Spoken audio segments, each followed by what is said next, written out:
juga Lucas yang sering kali dimunculkan. Tapi untuk sekarang Blue Side dihuni oleh tim Falcons dengan langsung men-secured ke arah Suyo. Sementara dengan Loi dan Lucas yang di-ban oleh tim Falcons. Wah, kalau kita lihat dari drafting phase-nya mereka udah sadar bahwa Lucas merupakan salah satu strategi yang dibawakan terus-menerus oleh RRQ Hoshi. Fleksibel yang dimiliki oleh dari Lucas itu sendiri ya karena dia bisa digunakan baik dari Dairon ataupun oleh Setsujin. Dan itu yang mereka antisipasi banget sehingga mempersempit nih celah-celah agar nggak kena outdraft. Oke, tapi ada Joyet Hilda yang terbuka. Nah itu dia, Jawheadnya udah keluar, Hilda Oke, enggak. Cecil. Dan Hildanya bisa diambil buat Yap. Dairon. Diputus ya berarti ya untuk kombonya. Tapi gak ada combo yang cukup mematikan antara Joyet dan juga Hilda. Early pressure level 2 dalam banget sebenarnya dua hero itu. Kalau mau ambil Hilda sekarang oke, tapi bisa di ban nanti untuk pilihan assassin. Mungkin seperti Hayabusa. Ya ini Hayabusa kayaknya good pick sih buat RRQ Hoshi ya. Hayabusa dulu ya. Mau Hayabusa atau Hilda dulu? Hilda sih. Hilda ya. Hilda. Kayak kalau pilihan buat di jungle soalnya lumayan banyak ya. Kayak masih ada Hanzo, masih ada Ling juga. Ya, tapi Hayabusa yang diambil. Untuk lompat ke belakang untuk cari Cecilian. Iya. Alright. Dan mungkin Hilda abis ini bisa di-ban sama tim Falcons itu sendiri ya. Karena kan pick 4 nanti akan menuju ke arah Kiyoshi.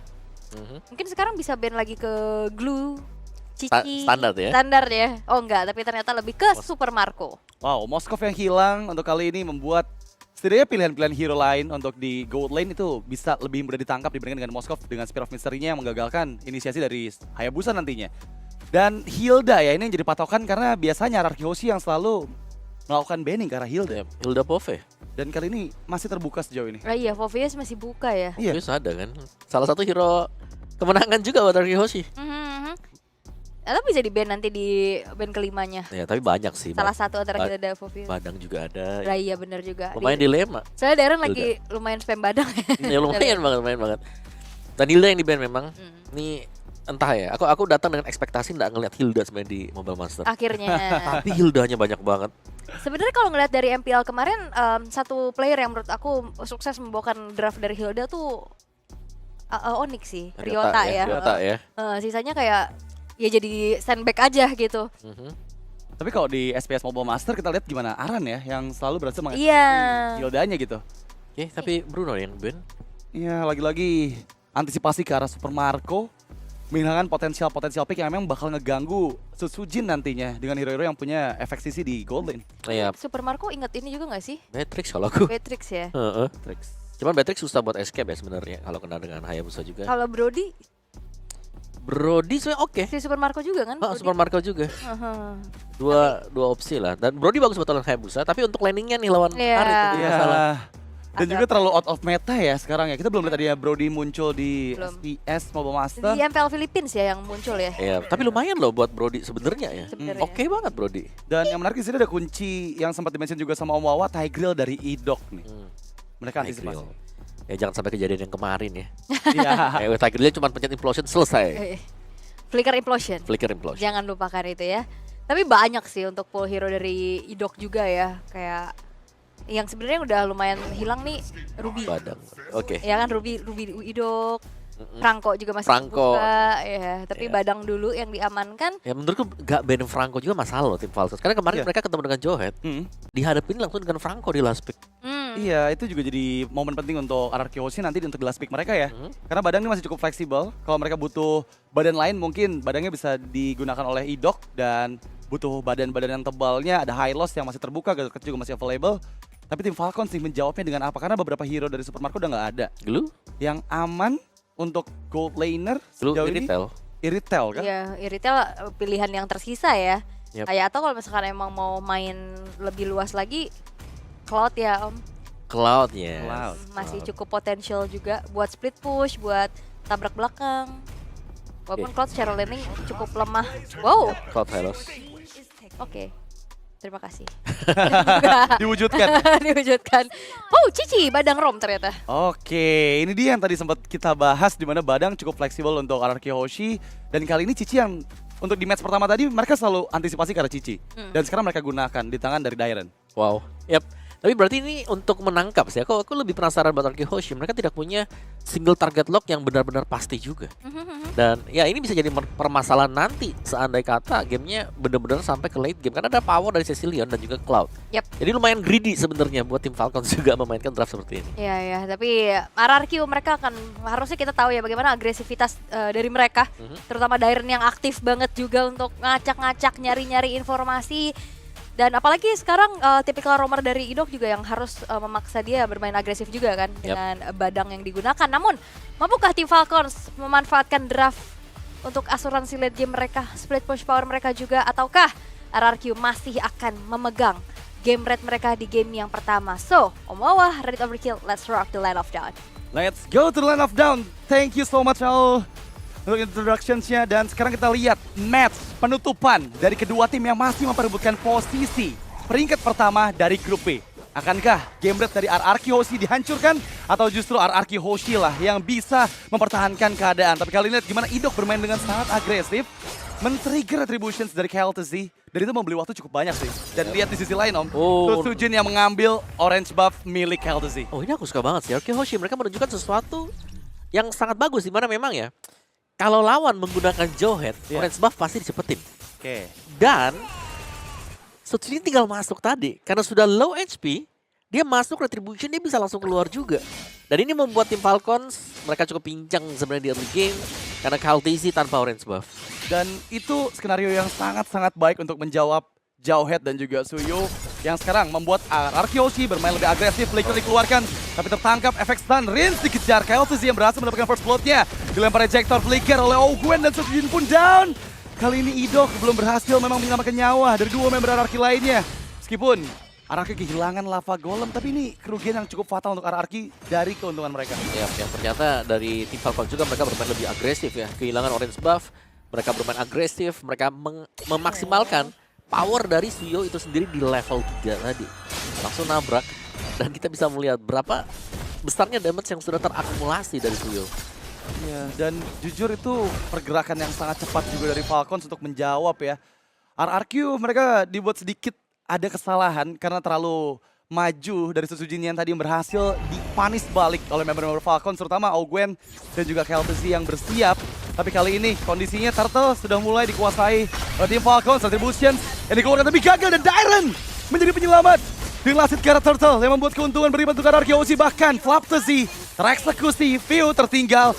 Gak ada flicker dari View, Shadow Kill dikeluarkan, berhasil dieksekusi oleh Rins. Menjadi keuntungan yang lagi-lagi dipegang oleh RRQ Hoshi. Yep, mistakes dari tim Falcons. Retribution yang terlalu cepat tadi dipergunakan oleh KLTZ mungkin ya, dikarenakan dorongan dari Fishbreak juga tadi yang terjadi, sehingga sedikit panik dari KLTZ untuk menekan tombol Retribution, dan tim Falcons mereka kembali tertinggal. Jadi sama-sama saling balas-membalas satu sama lain, dan tempo permainan ini belum pelan, masih cepat juga sebenarnya. Karena kita jarang melihat dari Regen PH, ini sudah harus kontes di early dengan poin kill ya, totalnya sudah 4 sekarang di menit 3. Benar-benar, dan ini mungkin adaptasi yang dilakukan oleh Falcons ya, berhadapan dengan RRQ Hoshi yang biasanya early game mereka nggak terlalu agresif. Tapi mulai di menit ke-7, ke-8 sebelum Lord pertama muncul, mereka udah mulai tuh memegang tempo permainannya. Dan kali ini memang pergerakan dari Idok yang nggak diduga-duga membuat Ogwen agak sedikit panik di sana meskipun mendapatkan poin pick pertama karena Ogwen, tapi Idok pun tereksekusi. Rins menggagalkan reward manipulations-nya. KLTZ terpaksa harus bermain jauh lebih aman karena Toy terlihat datang dari kejauhan. Ya, Piu yang harus diwaspadai sekarang karena dia selalu nempel dengan taratnya, tidak ingin terlalu maju juga. Dan Super Marco sementara waktu hanya akan berusaha untuk mendapatkan stack demi stack ya. Karena ini masalahnya Super Marco juga nggak selamat. Lihat gimana Sujin bahkan bisa mendapatkan Super Marco yang tadi udah kehabisan langkah untuk mengeluarkan Battle Mirror Image. Ini menjadi keuntungan yang berlipat ganda untuk RRQ Hoshi karena lagi-lagi space buat Toy mendapatkan free farm, apalagi Idok sama Rin sekarang megangin juga untuk di belakang outer turret top lane. Wow, tapi View langsung bad fist berusaha untuk menabrak ya. Dan di area top akan bisa di-defense untuk last catapult-nya diberikan kepada View. Ternyata Super Marco agak sedikit terlambat. Takwinklo tidak ada masalah juga, Flaptazy mengambil area mid dan kita akan melihat level 5 jungler akan clear di XP lane ya, udah waktunya nih. Wah, tapi ini Idok nggak ketahuan sama sekali oleh View. Oke, terekspos sedikit, masih menunggu momentum. Dan ternyata KLTZ yang menyadari keberadaan dari Idok membuka Glorious Pathways, Sujin yang dituju. Dengan efek stun, Unstoppable Force dikeluarkan, Sojin masih bisa menghindar. Tapi Retributions yang belum connect memang, tapi dapatkan live view. Untuk turtle kedua, penyelamatan yang begitu bilang dari sang mid laner Team Falcons berhasil mendapatkan objektif turtle-nya. Yap, turtle pertama, turtle kedua bukan jungler yang dapetin, tapi EXP dan juga mid laner. Dan kali ini ya, memang tempo permainan agak pelan, tapi kalau kita lihat Super Marco-nya, ini harus bisa juga di pick off karena dua late game insurance bagi tim Falcons ini akan sangat berbahaya di mid game. Dan sejauh ini ya, View juga sudah bermain dengan cukup baik. Dia hanya sekali terpick off, udah dia main di belakang terus. Tidak ingin membiarkan posisinya juga terlihat dengan pemain-pemain RRQ. Iya, tapi masalahnya sekarang gimana caranya RRQ membongkar rotasi bermain bertahan dari tim Falcon. Sekarang mereka udah bergerak secara aman banget. Tapi kali ini nggak dengan Idok yang datang setelah tiba-tiba Flicker dikeluarkan. Tertangkap Curtain Skull, View dan juga Faptzy masih berhasil menahan semua damage yang diterima. Dan bahkan di bagian lain, ada Zaman Force yang diaktifkan oleh Toy memukul mundur Super Marco. Selesai dengan beberapa hit ke arah outer turretnya. Dan ini bisa saja untuk terus mendorong dari RRQ terutama di bagian tengah karena Susujin bersiap. 1v2 terlihat backupan pun datang Dairen dan juga Rince yang mendorong mundur. Tapi Quad Shadow yang begitu beresiko hampir saja bisa dilempar oleh Ejector. Iya, tapi masih berhasil untuk mendapatkan Little Wanderer. So it's okay. Tapi top lane-nya lihat Super Marco-nya di-push ternyata. Itu pressure yang tiada henti dari Toy dan lihat gimana Toy bermain dengan sangat nyaman di hadapan Super Marco. Ya, sang juara dunia. Betul, the bulletproof Super Marco. Yang ternyata berhasil didesak mundur juga, bahkan harus kehilangan ya. Untuk turret yang dijaga oleh dia juga. Sementara tugas di late games yang aku takutnya buat RRQ Hoshi, karena mereka nggak punya akses nanti untuk menuju ke field. Sekarang mereka masih punya Idok, masih bisa sembunyi dalam rumput. Tapi late game pasti beda cerita. Ya aku ngeliatnya bisa tetap naruh harapan ke arah Susujin sih. Ngeliat dia kondisinya masih aman banget ya dengan 2 point kill dan dari segi gold lead juga semua member RRQ Hoshi ada di atas dari tim Falcon.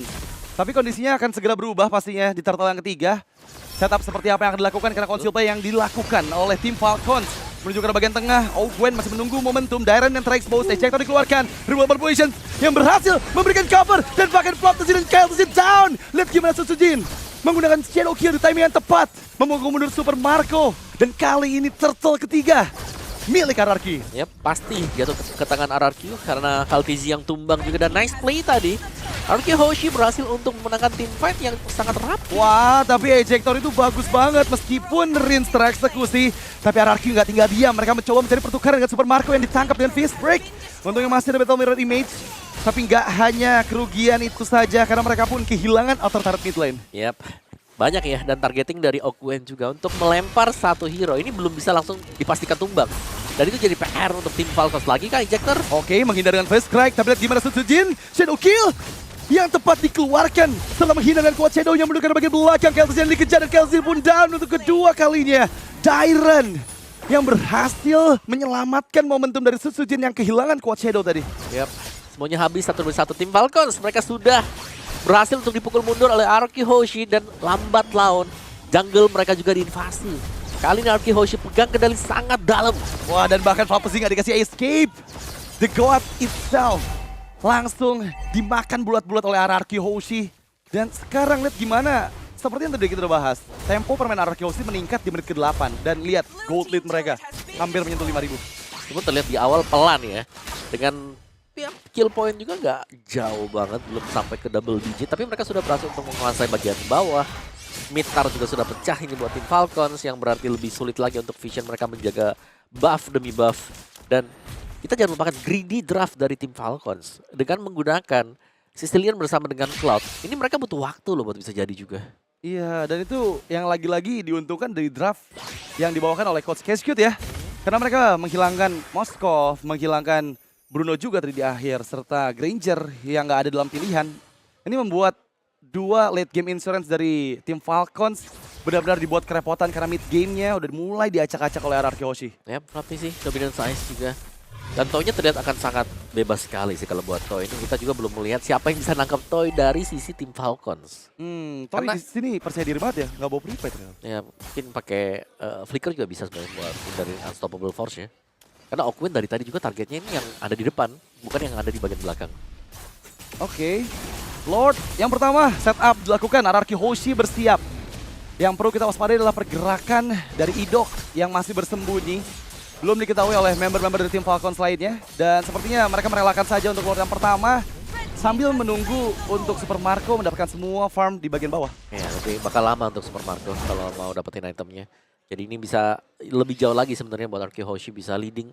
Karena mereka dapetin Lordnya, mereka bakal dapetin juga inner atau turret semuanya dari tim Falcons.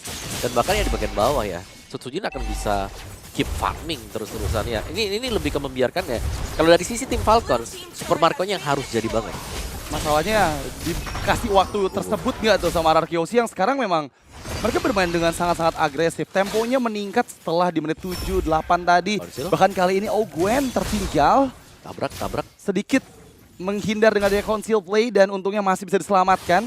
Tapi keuntungan masih ada di tangan RRQ karena sekarang Lord mendekat di bawah dari tim Falcons Philippines. Yap, dan Sutsujin punya BOD. Damage seharusnya sudah cukup, lebih daripada cukup buat RRQ Hoshi. Siap untuk menyerang dari 3 wave yang berbeda. Holy Defense memang telah di-trigger, tapi Revolt Malquations dari Rins yang langsung mengunci Kyle Tesi, Flap Tesi pun di dalam kotak kematian. Sutsujin masuk lagi di belakang, Shadow King dikeluarkan, Sutsujin mencoba mencari target kedua, Super Marco masih bisa diselamatkan, tapi enggak dengan Flap Tesi yang tertinggal sendirian. Kali ini kehilangan Idok memang, tapi dengan 4 player yang tersisa mereka masih coba untuk mendapatkan 2 best turretnya. Sutsujin menggocek dengan kuat Shadow, masih cukup aman untuk menghindar menjauh dari jangkauan Kyle Tesi. Dan sekarang mereka siap menuju ke arah bagian atas. Toy membuka Summon Force dan View yang dituju. Tapi Keltosi tertangkap. 3 member hilang dari tim Falcons Philippines. RRQ Hoshi berada di atas langit. Mereka siap untuk menangkap siapapun. Bahkan Super Marco yang hampir saja dieksekusi. Satu timing yang tepat dari Shadow Kill yang dikeluarkan oleh Sutsujin. Yap, masih bisa tapi gamenya belum end. Masih akan ditahan oleh tim Falcons. Tapi kita bisa melihat ya, best start yang hilang.